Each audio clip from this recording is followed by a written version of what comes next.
crusade.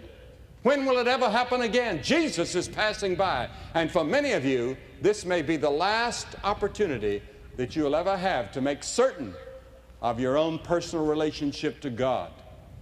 And then, as he was going out of Jericho, a relatively small town, there was another man that wanted to see Jesus, and his name was Zacchaeus.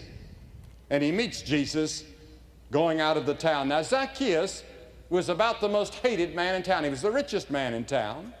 He was a publican, a tax gatherer, rich and despised, a social outcast, because, you see, he was Jewish, but he would collect all the taxes for Rome, the occupying country. And then he would try to get more than the taxes and pay them to Rome and fill his own pockets. That's the way the tax gatherers were in those days. They became the richest people in town and the most despised people in town because they were looked on as traitors to their own people. They were looked upon as robbers, as cheaters, and they became very wealthy as a result of it. Now, if Jesus had considered public opinion, he would have looked straight before him when he came to this sycamore tree where Zacchaeus had climbed up in. Now, Zacchaeus was a lonely man. He didn't have any friends.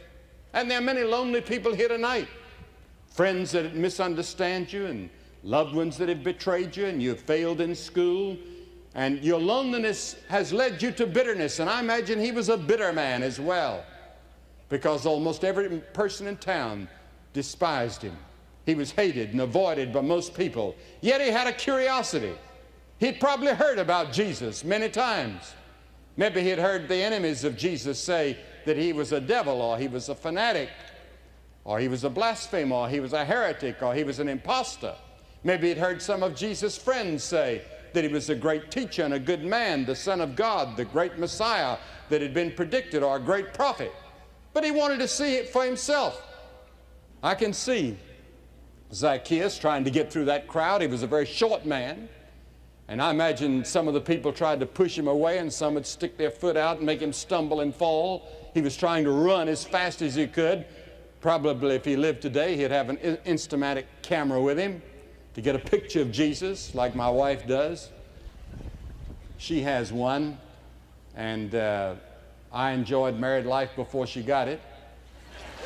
And I enjoy it now. She made one of me the other day and called it Me on Golden Pond. Because I had an old hat and some old specs on, and I was sitting there beside a fish pond, and she took a picture, and she's sending it around now.